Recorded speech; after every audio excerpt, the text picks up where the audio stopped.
20대. 내 주변에는 많은 습관들이 널브러져 있었다. 시스템도 목표도 없었다. 가고자 하는 방향이 없으니 시스템이 잡힐 리 없었다.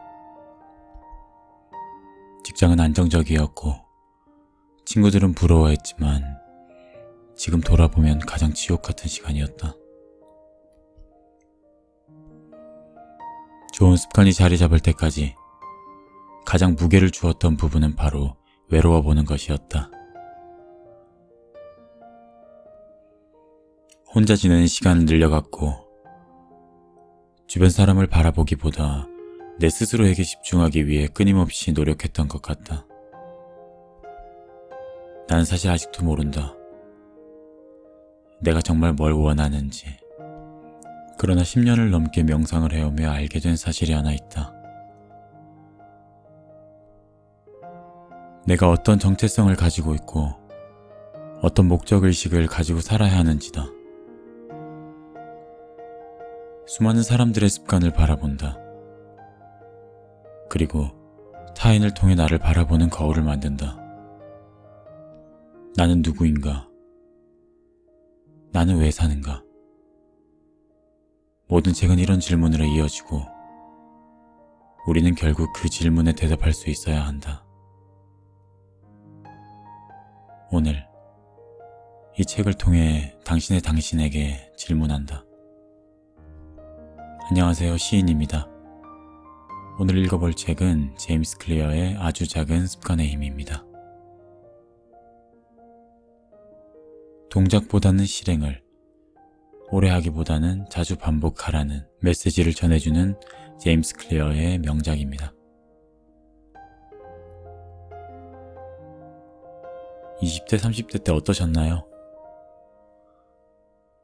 저는 목표도 없었고 시스템도 방향도 제대로 잡혀있는 게 하나도 없었던 것 같습니다.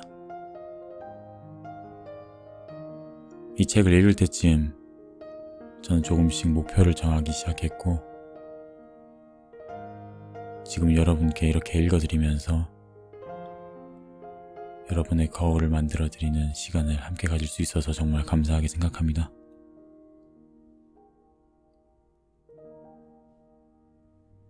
한번 읽어보겠습니다.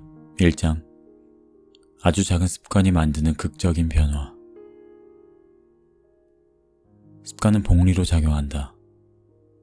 돈이 복리로 불어나듯이 습관도 반복되면서 그 결과가 곱절로 불어난다. 지금 당장 어떤 방법이 성공적이든 성공적이지 않든 그것이 중요하진 않다. 현재 일어난 결과보다 지금 어디에 서 있느냐가 훨씬 중요하다. 결과는 그동안의 습관이 쌓인 것이다. 순자산은 그동안의 경제적 습관이 쌓인 결과다. 몸무게는 그동안의 식습관이 쌓인 결과이고 지식은 그동안의 학습 습관이 쌓인 결과다. 방 안의 잡통사니들은 그동안의 청소 습관이 쌓인 결과다. 시스템과 목표의 차이는 무엇일까? 목표는 우리가 얻어내고자 하는 결과이며 시스템은 그 결과로 이끄는 과정이다. 실제로 승리할 유일한 방법은 매일 더 나아지는 것뿐이다. 목표는 방향을 설정하는 데 필요하며 시스템은 과정을 제대로 해나가는 데 필요하다. 그러나 목표를 생각하느라 너무 많은 시간을 들이고 시스템을 고안하는 데는 시간을 투자하지 않을 때 문제가 발생한다. 첫 번째 문제는 성공한 사람도 성공하지 못한 사람도 목표는 같다. 우리는 승리한 사람들에게 집중한다. 야심찬 목표가 그들의 성공을 이끌었다고 추측하는 실수를 범하고 누구나 목표를 가지고 있지만 모두가 성공하는 것은 아니라는 사실을 간과한다. 성공한 사람과 성공하지 못한 사람의 결과에 차이가 생긴 건 지속적으로 작은 개선들을 만들어내는 시스템을 시행한 것, 그뿐이었다. 두 번째 문제, 목표 달성은 일시적 변화일 뿐이다. 목표를 달성하는 것은 우리 인생의 한순간을 변화시킬 뿐이다. 이는 개성과는 다르다. 우리는 결과를 바꿔야 한다고 생각하지만 사실 그 결과는 문제가 아니다. 진짜로 해야 할 일은 결과로 유발하는 시스템을 바꾸는 것이다. 세 번째 문제. 목표는 행복을 제한한다. 목표는 이것 아니면 저것이라는 양자택일적 갈등을 만들어낸다. 목표를 달성하면 성공하는 것이고 달성하지 못하면 실패하는 것이라고 말이다. 그러면 스스로 행복에 대한 좁은 시야 안에 갇히고 만다. 이는 오판이다. 실제 삶의 행로는 우리가 마음속으로 정해놓은 여정과 정확히 일치하지 않는다. 성공으로 가는 길은 수없이 많다. 네 번째 문제. 목표와 장기적 발전은 다르다. 목표 설정의 목적은 게임에서 이기는 것이다. 반면 시스템 구축의 목적은 게임을 계속 해나가는 것이다. 장기적으로 발전하기 위해서는 목표 설정보다는 시스템을 구축해야 한다. 성취하는 것이 아니라 계속해서 개선하고 발전해 나가는 순환고리를 만드는 것이다. 즉, 과정에 전념하는 것이 발전을 결정한다. 많은 사람이 자신이 얻고자 하는 것에 초점을 맞춰 습관을 변화시키려고 한다. 그러나 이런 태도는 결과 중심의 습관을 형성한다. 그러나 지속하기 위해서는 정체성 중심의 습관을 세워야 한다. 이는 내가 어떤 사람이 되고 싶은지에 집중하는 데서 시작한다. 우리는 뭔가를 개선하고자 할 때 정체성 변화를 생각하지 않는다. 그저 이렇게 생각할 뿐이다. 날씬해지고 싶어. 이번 다이어트를 계속하면 날씬해질 거야. 목표를 정하고 그 목표를 이루기 위해 자신이 해야 할 행동만 생각한다. 자신을 움직이게 하는 믿음에 대해서는 생각하지 않는다. 스스로를 바라보는 방식을 바꾸지 않고는 아무것도 변하지 않음을 깨닫지 못한다.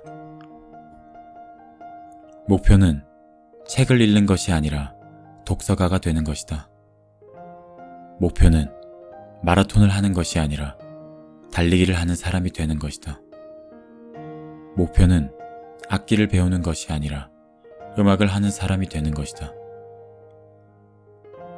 우리가 하는 행동들은 대개 각자의 정체성을 반영한다. 우리는 의식했든 의식하지 않았든 자신이 어떤 사람인지 스스로가 믿고 있는 대로 행동한다. 자신의 정체성에 맞는 일을 실행하기는 쉽다. 그래서 행동과 정체성이 완전히 조화를 이루면 더 이상 행동 변화를 추구하지 않아도 된다. 이미 스스로 그렇다고 믿고 있는 유형의 사람처럼 행동하기만 하면 된다.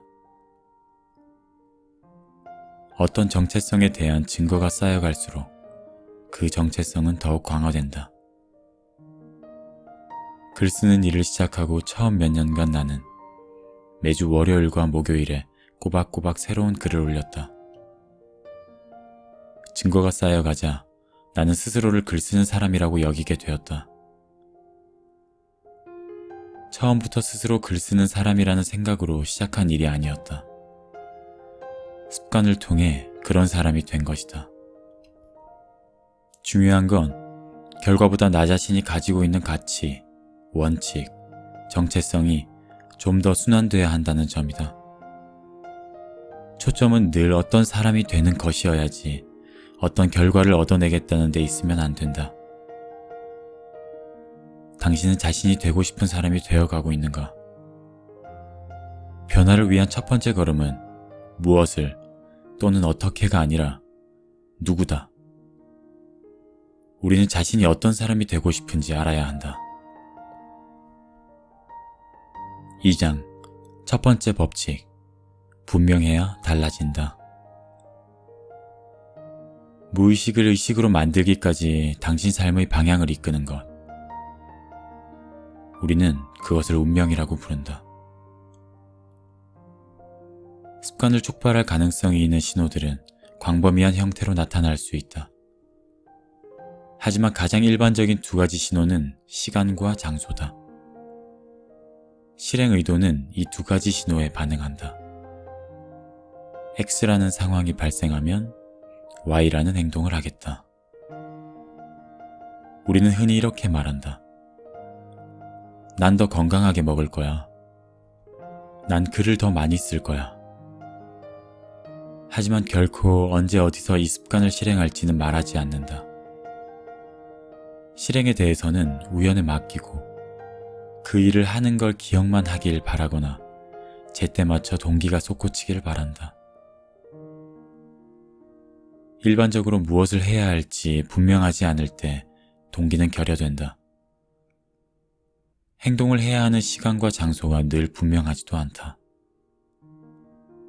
그렇기에 언제 올지 모를 타이밍을 기다리기보다는 습관에 시간과 장소를 부여해 실행 의도를 세워야 한다. 행동이 일어나는 순간 결심은 필요 없다. 정해놓은 계획을 따르기만 하면 된다. 자신의 습관에 이 전략을 적용하는 간단한 방법은 다음과 같은 문장을 써보는 것이다. 나는 언제, 어디서, 어떤 행동을 할 것이다. 명상. 오전 6시에 주방에서 1분 동안 명상을 할 것이다. 공부. 저녁 6시에 내 방에서 20분 동안 스페인어를 공부할 것이다. 운동. 저녁 5시에 동네 체육관에서 1시간 동안 운동을 할 것이다. 결혼 생활. 아침 8시에 주방에서 배우자에게 차 한 잔을 만들어 줄 것이다. 습관에 시간과 장소를 부여하라. 시간과 장소를 명확히 제시하라. 이를 충분히 반복하면 왜라는 의문을 품지 않고 적시에 적정한 일을 하게 될 것이다. 작가 제이슨 치바이크는 이렇게 말했다. 우리는 대개 의식적으로 운동하러 간다. 하지만 파블로프의 개가 종소리를 들으면 침을 흘리듯이 우리가 주로 운동하러 갔던 그 시간이 되면 안절부절 못하기 시작한다. 환경이 물건으로 채워진 공간이라고 생각하지 마라. 관계로 이루어진 것이라고 생각하라.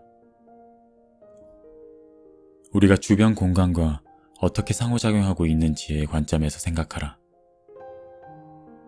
누군가에게는 소파가 매일 밤 1시간씩 책을 읽는 장소가 된다. 또 누군가에게는 퇴근 후 아이스크림 한 통을 먹으며 텔레비전을 보는 장소가 되기도 한다. 똑같은 장소라 해도 사람들마다 각기 다른 기억을 가지고 있으며 그에 따라 습관도 달라진다. 다행히도 우리는 특정한 맥락에 특정한 습관을 연결시킴으로써 스스로 훈련할 수 있다. 불면증과 관련한 한 가지 연구에서 과학자들은 불면증 환자들에게 피곤할 때만 침대에 누우라고 지시했다. 이들은 졸릴 때까지 다른 방에 가서 앉아 있어야 했다. 시간이 지나자 이들은 침대를 수면 행위와 연결시키기 시작했고 침대에 누웠을 때 빨리 잠들 수 있었다. 더욱 창조적으로 생각하고 싶은가? 더 큰 방, 옥상 테라스, 고가의 구조물이 있는 건물로 가라. 특정 패턴을 떠올리게 하는 현재와 관계된 것, 일상적인 일을 하는 장소에서 나와라. 전반적으로 새로운 환경에 접근하기 힘들 때는 현재의 환경을 다시 설계하거나 배치해보라. 일하고, 공부하고, 운동하고, 취미생활을 하고, 요리하는 공간을 분리하라. 내가 발견한 유용한 주문은 한 공간에서는 한 가지 일만이다. 3장. 두 번째 법칙. 매력적이어야 달라진다. 기회가 매력적일수록 습관이 형성될 가능성이 더 많아진다. 주위를 둘러보라. 사회는 실제를 고도로 가공 처리한 것들로 가득 차 있고 이는 우리 선조들이 진화해온 세상보다 훨씬 매력적이다. 상점들에는 옷을 팔기 위해 엉덩이와 가슴이 부각된 마네킹을 전시한다. SNS는 짧은 시간 안에 집이나 직장에서 받아본 적이 없는 좋아요를 주고 칭찬을 해준다. 온라인 포르노그래피는 현실 세계에서는 묘사하기 불가능한 자극적인 장면들을 한데 이어붙인다. 광고는 조명과 화장 기술, 포토샵 편지 기술을 조합해 원래의 모습은 찾아볼 수 없는 인형 같은 모델을 만들어낸다. 따라서 어떤 행동을 할 가능성을 높이고 싶다면 그것을 매력적인 것으로 만들어야 한다. 우리의 목적은 저항할 수 없는 습관을 만드는 것이다. 모든 습관을 초정상 자극으로 변형시킬 수는 없지만 어떤 습관은 더욱 유혹적으로 만들 수 있다. 이를 위해서는 먼저 갈망이 무엇이고 어떻게 작용하는지 이해해야 한다. 모든 습관들이 공유하고 있는 생물학적 특징, 즉 도파민 분비에 대해 알아봐야 한다. 도파민은 즐거운 경험을 할 때뿐만 아니라 즐거운 경험이 예상될 때도 분비된다는 점이다. 도박 중독자들은 도박에서 돈을 딴 후가 아니라 베팅을 하기 직전에 도파민이 분비된다. 코카인 중독자들은 코카인을 흡입했을 때가 아니라 코카인을 봤을 때 도파민이 파도처럼 분비된다. 보상이 예상될 때 그 기대감으로 도파민 수치가 올라가는 것이다. 재미있게도 보상을 받았을 때와 보상이 예측될 때 뇌에서 활성화되는 보상 체계는 같다. 이것이 경험을 달성하는 것보다 경험을 예측할 때 종종 기분이 더 좋아지는 이유 중 하나다. 유혹 묶기 전략을 앞에서 살펴본 습관 쌓기 전략과 조합해서 우리의 행동 지침이 되어줄 규칙을 만들 수 있다. 첫째, 현재 습관을 한 후에 내게 필요한 습관을 한다. 둘째, 내게 필요한 습관을 한 후에 내게 원하는 습관을 한다. 예를 들어 신문을 읽고 싶은데 감사 인사를 해야 한다면 다음과 같이 할 수 있다. 모닝커피를 마신 후에 어제의 일에 대해 감사 인사를 해야지. 감사 인사를 한 후에 신문을 읽어야지. 초정상 자극은 현실 세계를 강화한 것으로 행동을 취하고자 하는 우리의 욕망을 증가시킨다. 유혹 묶기 전략은 어떤 습관을 우리가 이미 원하고 있는 어떤 대상과 연결지어 습관을 강화하는 방법이다. 아주 어린 시절의 습관은 선택하는 것이 아니라 모방한 것이다. 우리는 일반적으로 친구, 가족, 교회 또는 학교, 지역사회와 국가로부터 넘겨받은 대본을 따른다. 집단을 따르는 것은 대부분 부담스럽게 느껴지지 않는다. 모두 어딘가에 소속되길 원한다. 체스 기술에 대한 보상을 해주는 집안에서 자랐다면 체스를 두는 것은 무척이나 매력적으로 보일 것이다. 모두 값비싼 옷을 입는 직장에서 일하고 있다면 당신 역시 그들처럼 돈을 펑펑 쓰는 습관이 생긴다. 친구들 모두가 어떤 농담을 나누거나 신조어를 사용하고 있다면 당신 역시 그렇게 하고 있을 것이다. 그리고 그들은 곧 당신이 그렇게 한다는 것을 알게 될 것이다. 우리에게 도움이 되는 행동은 매력적으로 느껴진다. 우리는 특히 다음 세 집단의 습관을 모방한다. 첫째, 가까운 사람. 둘째, 다수. 셋째, 유력자. 각각의 집단은 자신의 습관을 더욱 매력적으로 만드는 기회를 제공한다. 사전, 세 번째 법칙. 쉬워야 달라진다. 동작과 실행 사이의 차이는 동작은 계획을 세우고 전략을 확립하고 배우는 것이다. 반대로 실행은 행위로서 결과를 도출한다. 동작은 유용하지만 결국 그 자체로 결과를 만들어내지는 않는다. 개인 트레이너에게 몇 번 문의를 하느냐는 중요하지 않다. 동작은 몸매를 만들어주지 않는다. 오직 운동을 하는 실행만이 결과를 얻을 수 있다. 동작은 쉽다. 아직 자신이 그 과정 중에 있다고 느끼게 해준다. 동작은 뭔가를 했다는 느낌을 준다. 하지만 실제로는 뭔가를 하는 준비를 한 것뿐이다. 어떤 습관에 통달하려면 가장 중요한 건 반복이다. 완성하는 것이 아니다. 새로 익혀야 할 습관의 면면을 그려볼 필요는 없다. 사람들은 내게 가끔 이런 질문을 한다. 새로운 습관을 만드는데 시간이 얼마나 걸리나요? 하지만 진짜 물어야 할 질문은 이것이다.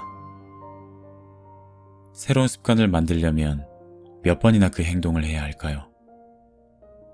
즉, 습관이 자동화되려면 얼마나 오래 하느냐가 아니라 얼마나 자주 반복하느냐가 중요하다.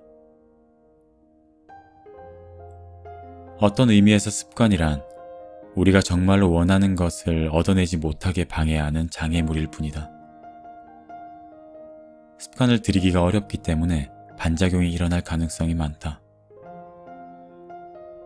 예를 들면 다이어트는 몸매를 만드는 것을 방해하는 장애물이고, 명상은 고요함을 느끼는 것을 방해하는 장애물이며, 일기쓰기는 생각을 분명히 하는 것을 방해하는 장애물이다.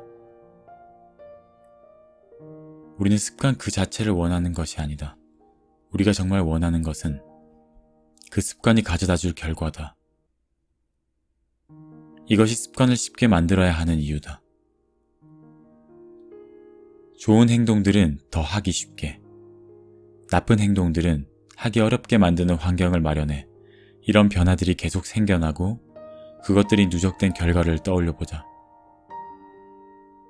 제대로 된 일을 더 쉽게 할 수 있는 세상을 어떻게 만들 수 있을까? 가장 중요한 일들을 쉽게 할 수 있도록 당신의 삶을 다시 디자인하라. 우리는 습관이 이끄는 방향으로 행동을 한다. 습관은 시작점이지 종착점이 아니다. 습관은 택시에 타는 것이지 체육관에서 일어나는 일이 아니다. 5장 네 번째 법칙. 만족스러워야 달라진다. 인생은 필연적으로 어느 시점에서 습관을 유지하는 것을 방해한다. 완벽하기란 불가능하다. 오래지 않아 긴급 상황이 튀어나온다. 몸이 아플 수도, 출장을 가야 할 수도, 가족이 내 시간을 잡아먹을 수도 있다. 이런 일들이 일어나면 나는 간단한 법칙 하나를 마음속에 떠올린다. 절대로 2번은 거르지 않는다는 법칙이다. 처음의 실수가 절대 나를 망치지는 않는다. 하지만 뒤이어 또 실수할 수 있다. 1번 거르는 것은 사고다.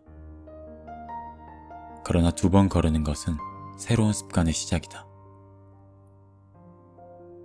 때로는 제대로 하지 않은 운동이 가장 중요해지기도 한다. 0으로 만들지 마라. 손실이 그동안의 성과를 먹어치우게 두지 마라. 우리는 나쁜 습관을 반복한다. 나쁜 습관들은 그 나름의 효용이 있기 때문에 버리기 어렵다. 이를 극복하는 최선의 방법은 그 행동과 관련된 나쁜 대가를 치를 순간을 앞당기는 것이다. 즉, 행동과 결과 사이에 틈이 없도록 만든다. 행동의 결과가 즉각적으로 나타나면 행동은 변화하기 시작한다. 고객들은 연체료를 내기 싫어서 제때 청구서를 처리한다. 출석이 학점에 반영되면 학생들은 수업에 잘 들어간다. 우리는 즉시적인 고통을 피하기 위해 수많은 습관으로 뛰어든다.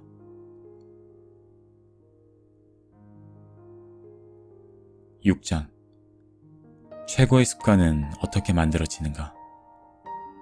해야 할 질문은 분명하다. 어떻게 내가 잘하는 분야를 알아낼까?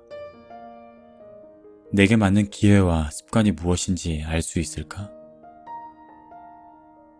이 질문에 대한 답은 먼저 자신의 성격을 이해하는 데서 출발해야 한다. 무엇이 자신에게 잘 맞는지 알 수 있는 또 다른 방법은 자신이 그 일에 얼마나 시간을 쓰고 있는지를 보면 된다. 질문 1. 무엇을 하면 재밌을까? 다른 사람에게도 재밌을까? 다른 사람들이 불평을 하는 동안 나는 그 일을 즐기고 있는가? 질문 2. 무엇이 시간 가는 걸 잊게 하는가? 몰입은 어떤 일에 집중했을 때 돌입하게 되는 정신적 상태로, 이 상태로 들어가면 나머지 세계는 희미하게 사라져버린다. 행복감을 느낌과 동시에 최상의 성과를 내는 상태로 운동선수나 공연자들은 이를 존에 들어갔다고 말한다. 질문 셋. 다른 사람들보다 내게 더 많은 보상을 돌려줄 것은 무엇인가? 질문 넷. 무슨 일이 자연스럽게 다가오는가? 잠시 그동안 배운 것을 무시하라. 사회가 우리에게 말해준 것을 무시하라. 다른 사람들이 우리에게 기대하는 것을 무시하라. 그리고 내면을 향해 물어보자. 내게 무엇이 자연스럽게 느껴지는가? 언제 살아있음을 느끼는가? 진짜 내 모습은 어떤 것이라고 느끼는가? 마음속으로 판단하거나 사람들의 비위를 맞추려고 하지 마라. 결정을 추측하지 말고 자기 비판을 하지도 마라. 자신을 이끄는 것, 즐거운 것을 그저 느껴라. 믿음과 자신감이 일어나고 있다면 올바른 방향으로 가고 있는 것이다. 바로 동기를 유지하고 욕망을 최고로 달성하는 방법은 관리 가능한 수준의 어려운 일을 하는 것이라는 사실이다. 인간의 뇌는 도전을 사랑한다. 골디락스 법칙이란 인간은 자신이 할 수 있는 적합한 일을 할 때 동기가 극대화되는 경험을 한다는 것이다. 지나치게 어려워서도 안 되며 지나치게 쉬워서도 안 된다. 딱 들어맞아야 한다. 욕망의 스위스팟은 성공과 실패 사이의 딱 중간 지점에 있다. 원하는 것이 반 정도 달성된 시점이자 반 정도 남은 시점에 말이다. 우리는 모두 성취하고 싶은 목표, 도달하고 싶은 꿈을 가지고 있다. 하지만 이를 위해 노력하는 게 쉬워지든 흥미가 계속 유지되든 그저 그 일을 하고 있고 눈에 띄는 결과를 얻어낼 만큼 계속하지 않는다면 그 일을 더 잘하려고 애쓰는 것이 중요하지는 않다. 전문가는 스케줄을 꾸준히 따른다. 아마추어는 삶이 흘러가는 대로 내버려둔다. 전문가는 자신에게 무엇이 중요한지 알고 목표를 향해 꾸준히 작업해 나간다. 어떤 습관이 자신에게 정말로 중요하면 기분이 어떻든 그 습관을 계속하려고 한다. 전문가들은 기분이 영 아닐 때조차 행동을 취한다. 나는 이 보고서를 가지고 내 핵심 가치를 다시 논의하면서 그에 따라 생활하고 있는지 숙고하는 시간을 갖는다. 이는 내 정체성과 내가 바라는 사람이 되기 위해 어떻게 행동할 수 있을지 생각하는 시간이기도 하다. 첫째, 내 인생과 이를 움직이는 핵심 가치는 무엇인가? 둘째, 어떻게 하면 지금 여기서 나답게 살고 있을까? 셋째, 어떻게 하면 미래에 더 높은 기준을 세울 수 있을까? 동전 한 잎이 어떤 사람을 부자로 만들어줄 수 있을까? 만일 당신이 어떤 사람에게 동전 10잎을 준다고 해도 당신은 그 사람이 부자라고 말하지는 않을 것이다. 하지만 당신이 한 번 더 준다면, 또 한 번, 또 한 번 준다면 어떨까? 어느 시점에서 당신은 동전 한 잎으로 부자가 될 수 없다면 누구도 부자가 될 수 없다는 걸 받아들여야만 할 것이다.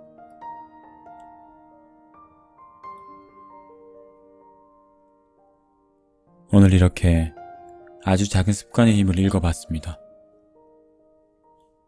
별것 아닌 것 같아도 제가 하고 있는, 그리고 지금 여러분이 하고 있는 그 습관들이 쌓이고 쌓여서 우리의 정체성을 찾게 하고 우리가 원하는 목표로 데려다 줄 거라고 믿습니다. 오늘도 들어주셔서 감사합니다. 다음 시간에 뵙겠습니다.